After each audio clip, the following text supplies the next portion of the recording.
If you look at the coronation footage, as the king and queen leave the thrones and head for the exit of Westminster Abbey on the coronation Saturday, you'll see that everyone bows and curtsies to the king, and no one moves a limb, a muscle, when Camilla passes. And that was because they were angry with Camilla. No one saw it coming. Queen Camilla, once crowned beside Charles, has now been locked out of the palace in utter disgrace. Caught in a private affair with a former royal aide and tied to the theft of Diana's heirlooms, her double betrayal shattered the monarchy from within. King Charles, heartbroken and furious, acted swiftly. The woman he once risked everything for had crossed the line, personally and royally. What began as whispers ended in exile. Now, the truth is out. Camilla didn't just cheat on Charles. She cheated the crown. And this time, there's no walking back through the gates. The secret that shook the crown. On June 25th, 2025, everything changed. King Charles III, beginning his morning routine at Buckingham Palace with a steaming cup of Earl Grey, opened an anonymous dossier that had been slipped under a pile of royal reports. Inside were high-resolution surveillance stills dated May 11th to 13th, showing Queen Camilla embracing a man in a private suite at a Windsor-adjacent estate. The man's face wasn't blurred. It was unmistakably Edward Langley, a longtime royal staffer with known personal ties to Camilla stretching back to 1999. The retreat had been explained to Charles as a solo wellness getaway for Camilla's stress recovery. But the photos told a different story. Arms around each other, glasses of wine, late-night shadows behind a window pane. At first, Charles refused to believe it. The timing didn't make sense. But the Palace Security Intelligence Unit, a rarely mentioned branch of royal oversight, confirmed the authenticity. They matched Edward Langley's ID, his private transport logs, and entry-exit timings from the Windsor grounds. This wasn't rumor, it was betrayal in print. But this was just the beginning. The investigation opened by Charles, intended to verify the affair, started uncovering unusual overlaps with the vault entry logs. The timeline revealed Camilla had accessed the royal heirloom vault on April 22nd, allegedly for heritage research. That same week, the security logs noted she left the palace with a locked trunk not registered in the artifact checkout system. The coincidence was glaring. Charles instructed the intelligence office, "Follow the trunk, follow the man." What unfolded next would send tremors through the monarchy. This wasn't just about an affair. This was about Camilla quietly stripping the royal legacy under the disguise of love, and possibly for someone else. The crown was now under siege from within, and the traitor wore the title of Queen Consort. But as Charles dug deeper into Camilla's double life, what he uncovered was not just a romantic betrayal. It was theft wrapped in secrecy, masked by affection, and aimed straight at the royal vault. Affair and theft. A royal double life. The internal report dated July 1st, 2025, confirmed the worst.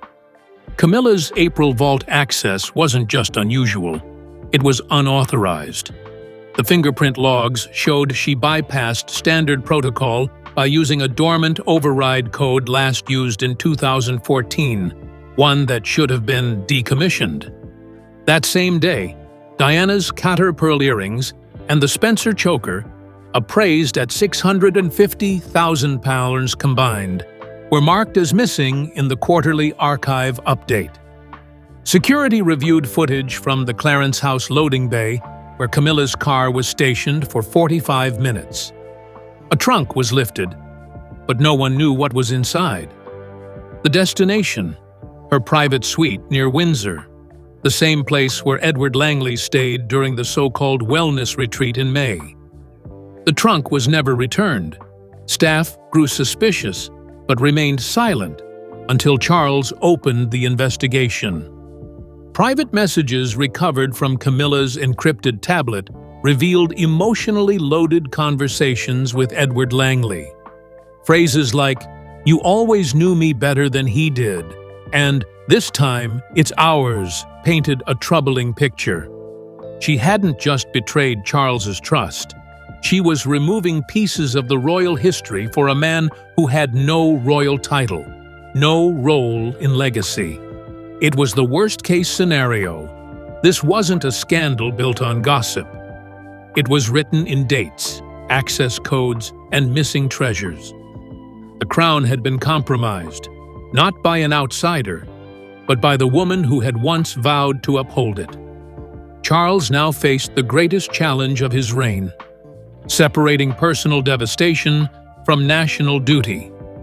With mounting evidence and betrayal confirmed, Charles prepared for a confrontation that would define the fate of the monarchy, and he wouldn't go into it blind.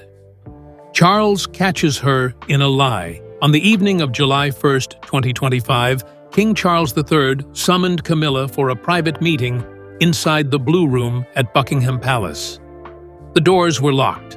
The staff were dismissed. This wasn't a royal conversation. It was an interrogation. Charles, armed with time-stamped stills, internal security logs, and encrypted correspondence from palace intelligence, laid everything on the table. He didn't raise his voice. He didn't accuse. He simply asked, "Who is he?" But it wasn't just about the man in the photo. It was about what she'd stolen. Camilla, caught off guard, began with soft denials. An old friend. It was a wellness retreat. You were busy with Parliament.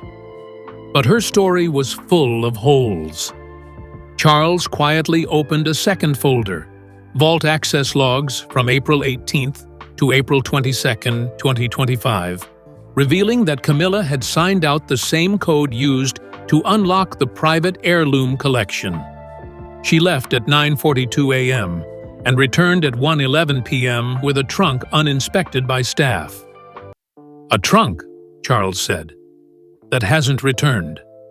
As she faltered, Charles pressed forward. "This isn't just infidelity. You used Diana's legacy as bait. Did you think I wouldn't find out?" Camilla wept, but couldn't explain why Diana's 1986 pearl earrings were missing from the vault, or how they ended up on her daughter's ears. She claimed it was all a misunderstanding. But the damage was done. Charles reportedly told aides later that evening, "She didn't just insult me, she insulted the memory of my mother and the woman I couldn't protect." The trust that had barely survived decades of scandal, Diana's heartbreak in 1992, the tampon gate leak in 1993, the slow acceptance of Camilla in the 2005 marriage, finally shattered. Charles didn't sleep that night. He stared at the fire in his private quarters and murmured to himself, "Diana warned me." By 7 a.m. the next morning, Charles had made his decision. Camilla's access to vaults, council, and ceremonial archives would be revoked within 48 hours. Camilla's unraveling was no longer just a secret affair. It was unraveling the monarchy itself. But Charles wasn't the only one watching, because someone else had been keeping quiet, waiting for her moment to strike. That person was Princess Anne. A daughter's role in the scandal. On June 29, 2025, Buckingham Palace hosted a quiet luncheon to celebrate Princess Charlotte's charity milestone.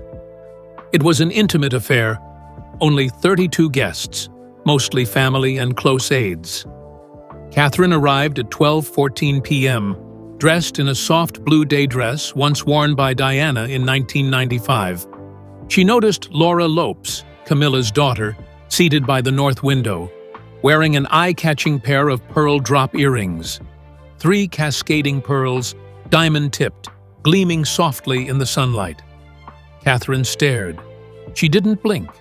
Within 5 minutes, she had her assistant retrieve the heirloom catalog from Windsor Archive. The match was immediate. Qatar, 1986. A state gift to Princess Diana, worn famously during her visit to the London Opera on October 14, 1986. The serial mark and clasp design were unmistakable. Catherine didn't confront Laura immediately. She watched. She calculated. She waited until 12:42 p.m., then calmly asked in front of witnesses, "Where did you get those earrings?" Laura stammered. "A gift from Mum. Said they were hers to pass down." Catherine didn't react. She simply turned to the palace gemologist, already on standby due to security flags, and handed over the earrings for verification. By 1:00 p.m., it was confirmed. These were the originals, last logged in March 2023, scheduled for Princess Charlotte's 18th birthday in 2043. The reaction was instant. William arrived by 1:08 p.m. Catherine whispered just one word to him: "Confirmed." The room turned silent. Charles, informed by private message, declined to attend the luncheon, but called an emergency advisory with his legal team. William's words later were crystal clear. "She tried to insert her bloodline into a legacy that doesn't belong to her. That's not inheritance. That's infiltration." For Charles, that moment marked the emotional cutoff. Camilla hadn't just lied. She had used royal history to rewrite royal destiny. With Diana's earrings dangling from the ears of someone not even royal by title, the symbolism hit hard. But what came next? Inside the quiet walls of Clarence House, would strip Camilla not just of her jewels, but of her standing. Public humiliation. Behind closed doors. On July 3, 2025, an emergency royal council was convened behind closed doors. It was just 5 people: Charles, William, Catherine, Princess Anne, and the royal constitutional advisor. The mood was cold, clinical, devastating. No press was informed. No public statement would follow. But inside the room, history was being written. Charles laid the photos, security logs, gemologist reports, and heirloom discrepancies on the table. "This is no longer a family dispute," he said. "This is a breach of crown protocol." Anne, always the blunt sword in the royal arsenal, was livid. "She has used our mother's name, our history, and our grief as a bargaining chip." William didn't speak until asked. When he did, he said only one sentence: "My mother was erased once. We won't let it happen again." Catherine stayed quiet, her hands folded over a fresh file of vault inventory. But her silence was more powerful than outrage. It was the silence of decisive resolve. Charles issued 5 immediate orders. Camilla's palace entry was suspended effective July 4, 2025. Her communications staff would be reassigned by July 6th. Access codes to all vaults and archives were changed by midnight. Her royal security detail was halved. Her title, Queen Consort, would remain, but her duties were gone. She was now a symbolic ghost within the monarchy. Not escorted out, but fully locked out. Later that evening, Camilla received a sealed envelope from Charles's personal courier. Inside was a formal directive bearing his royal seal and 3 words written by hand at the bottom: "Trust is broken." The staff at Clarence House were told to begin quiet relocation procedures. By July 5th, she would be gone. But the public didn't remain in the dark for long, because by the time the sun rose on July 6th, the press had the story, and it spread like wildfire. The palace leak ignites a firestorm. By 6:08 a.m. on July 6, 2025, the front page of the Times ignited like a match to dry parchment. Queen Camilla in secret affair and jewel theft scandal. The story wasn't just leaked, it was detonated. Photos of Camilla with her mystery companion from the May 2025 Windsor retreat were published alongside confirmed palace logs of her unauthorized access to the royal vault. And then came the headline that shook the monarchy. Legacy betrayed. Diana's jewels found on Camilla's daughter. Social media erupted within minutes. Hashtags like #CheatingQueen, #Diana deserved better, and Not My Queen dominated Twitter, TikTok, and Instagram across 93 countries. A viral video comparing Camilla's daughter, Laura Lopes, wearing the 1986 Qatar earrings to archival footage of Diana sparked a new round of fury. "It's like watching history get robbed," one commenter wrote, a post that racked up 4.7 million views in 12 hours. For many, this wasn't about personal betrayal. It was about rewriting national memory. Palace insiders began whispering to journalists that Camilla had already been stripped of all operational duties by July 4th. Leaked emails showed royal aides scrambling to update press statements and reassign Clarence House staff. The BBC interrupted regular programming to host a live special titled "The Queen Who Went Too Far." Tabloid headlines followed with brutal clarity. "Legacy looted," "Betraying Diana twice," and "Camilla's final fall." Public opinion hit an all-time low. YouGov polls from July 7th showed Camilla's approval rating plunging to 21%, the lowest since she joined the royal family in 2005. Meanwhile, Catherine surged to 85%, and Princess Charlotte became a new symbol of protected legacy. For many, it wasn't just about removing Camilla. It was about defending Diana, 20 years too late, but right on time for history to finally correct itself. As media fire spread across screens and headlines inside Buckingham Palace, King Charles was writing one final order. Camilla's exile wasn't symbolic anymore. It was constitutional and irreversible. Charles's final decision. Exile. At 8:15 a.m. on July 7, 2025, King Charles III summoned his private secretary, Sir Giles Norbury, and issued a confidential directive. Camilla was to be formally downgraded to a non-operational royal. The directive included 7 key terms, each written under royal seal: revoking ceremonial duties, event attendance, vault access, and communication privileges. She would retain the Queen Consort title for protocol, but in practice, she was banished from the heart of the monarchy.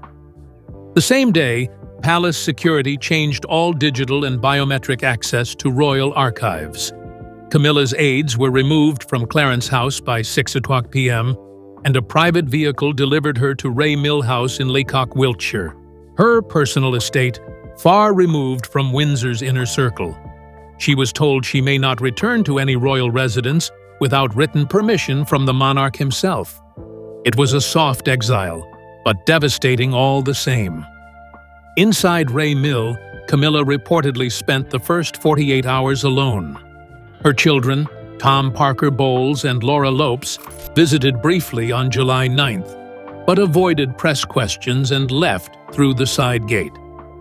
Camilla, once the public face beside a monarch, now lived behind shuttered windows and silent phones. Her former driver spoke anonymously. She didn't speak the whole ride, just stared out the window, pale, hollow. The Queen Consort had become a ghost.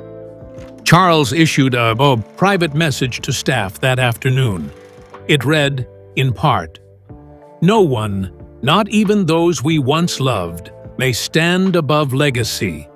My duty is to the crown and to the memory of those who built it." The statement was never released publicly, but insiders say those words now hang, framed, inside his private study beside a portrait of Queen Elizabeth II and Princess Diana, taken in 1982. With Camilla removed, all eyes turned to the woman who had quietly taken up the burden of restoration, Catherine.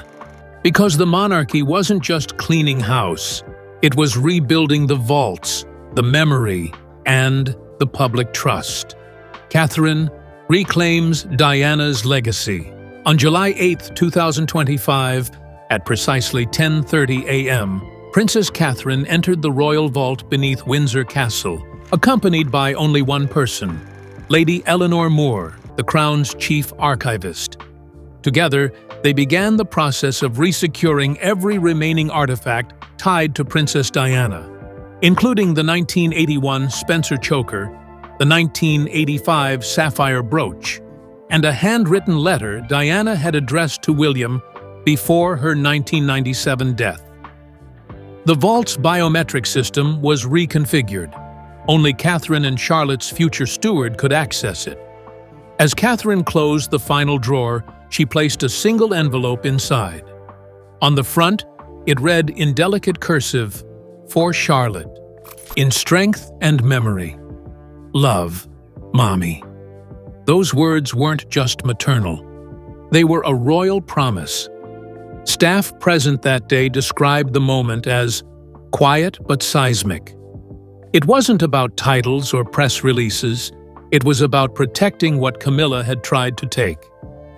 That same afternoon, Kensington Palace released two photos, one of Catherine standing in front of the vault doors, the other of Charlotte holding a framed photo of Diana. The images went viral, shared over 32 million times across social platforms in under 48 hours. A new hashtag surged, #LegacySecured. Parliament members even called for a royal ceremony to formally acknowledge Catherine as protector of the royal archive. Polls from July 9th showed 85% support for Catherine assuming an elevated role in future royal decisions, and 72% now believed she should one day be titled Queen, not just by marriage, but by national acclaim. In the eyes of the people, the monarchy had a new moral center, rooted in Diana's grace, Charlotte's future, and Catherine's unwavering dignity. But as Catherine quietly locked the vault, someone else's past was being dragged out into daylight. Camilla's sins didn't start in 2025, and the world was about to remember everything she thought had been buried in silence. Camilla's past returns to bury her. By July 10, 2025, the media storm turned into a historical reckoning. As Camilla's betrayal dominated front pages, journalists and biographers unearthed long-buried scandals. First came the 1993 Tampon Gate tapes, when a leaked phone call between Charles and Camilla humiliated the monarchy and confirmed the affair during his marriage to Princess Diana. Back then, the public was divided. Now, with Camilla exposed for theft, infidelity, and royal manipulation, the past was being judged through new eyes, and it wasn't forgiving. Reports re-examined her 2017 and 2021 vault visits, previously dismissed as harmless heritage tours. But new whistleblowers from Clarence House told reporters those visits included unrecorded withdrawals and reassigned heirloom documentation. Financial analysts traced these visits to the disappearance of two Victorian brooches and a set of Georgian sapphire cufflinks, later found auctioned anonymously in Geneva in 2022. The dots were now connecting. This wasn't a one-time offense. It was a pattern, one that spanned decades. Even former allies began cutting ties. The Royal PR Consortium, responsible for managing Camilla's image since 2005, quietly severed their contract. Publishers delayed the release of her planned memoir, and key staff from Clarence House, including her former stylist and personal assistant, requested reassignment. Meanwhile, Camilla's family, Annabelle, Tom Parker Bowles, and Laura Lopes, retreated from public life, each facing separate financial inquiries. Camilla's power circle collapsed like a paper crown. But the most symbolic erasure came from the palace itself. On July 12th, Buckingham Palace's official website removed Camilla's profile from the Working Royals page. Archived versions from July 1st still showed her beside Charles, smiling in pearls. Now, she was gone. No formal announcement, no explanation, just a silent deletion that said everything. She no longer existed in the royal record. Camilla hadn't just fallen from grace. She had been erased from legacy. While Camilla faded into obscurity, another woman quietly rose, not through scandal or spin, but through silent strength and unshakable loyalty. And for the people, there was no doubt who deserved the crown next. The People Crown. Their queen. On the morning of July 13, 2025, Princess Catherine and Princess Charlotte visited a children's literacy charity in Oxford. No press statement was issued, no diamonds worn, just two generations walking hand in hand, surrounded by books, laughter, and quiet smiles. Yet the image spoke volumes. Within hours, it became the most shared royal photo of the year. 40 million views in a single day. The message was simple. The monarchy was healing, and Catherine was its future. British tabloids ran celebratory headlines. The crown is safe again, Charlotte's guardian, and Kate the Great. Major broadcasters like the BBC, Sky News, and even CNN aired retrospective specials comparing Diana's legacy to Catherine's public rise. The Telegraph published an op-ed calling for an official title elevation. If the Queen Consort title can be stripped in disgrace, it can be granted in honor. In a YouGov survey conducted July 14th, 72% of Britons said Catherine should be formally crowned when the time comes. Inside the palace, change was already underway. Charles, though still heartbroken, had not spoken to Camilla since July 4th. Aides close to him confirmed he was considering restructuring the Royal Succession Council to ensure Catherine's role is elevated, protected, and uninterrupted. Meanwhile, Anne led reforms to close loopholes in heirloom tracking, and William began preparations to assume more ceremonial duties by early 2026. The crown wasn't weakened. It was being reforged, stronger and more transparent than ever before. Camilla now lives alone at Ray Mill House, her name scrubbed from palace logs, her voice absent from royal ceremonies, her legacy rewritten by betrayal. Her children's resort ventures collapsed, their bank accounts frozen under royal audit, their names dragged across international headlines. In the end, she wasn't just found guilty of cheating on Charles, she was found guilty of cheating history. And while the palace never issued a public statement, the people already had. Catherine is their queen. And so, Queen Camilla's story ends not with grace, but with scandal. A woman once whispered about behind velvet curtains, who rose to the throne against all odds, has now been cast out, not by the public, not by rumor, but by the very man who once defied tradition for her. King Charles, torn between love and duty, chose legacy.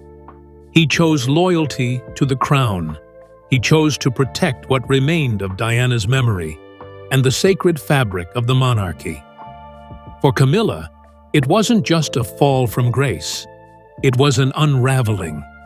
Years of ambition, secrecy, and subtle manipulation collapsed in a matter of days. The photographs, the missing jewels, the wellness retreats, the altered vault records, each piece told the same story, betrayal layered upon betrayal. And when the truth surfaced, not even her title could shield her. She wasn't just exiled from Buckingham Palace, she was erased from royal life. But in the midst of destruction, something else rose, something purer. Catherine, with dignity and restraint, stepped into the void. Not through revenge, not through drama, but with quiet resolve. She reclaimed Diana's legacy, secured Princess Charlotte's future, and reminded the world what the monarchy could still represent: integrity, strength, and service. And the people responded. In tweets, in letters, in polls. They crowned her not just in spirit, but in truth.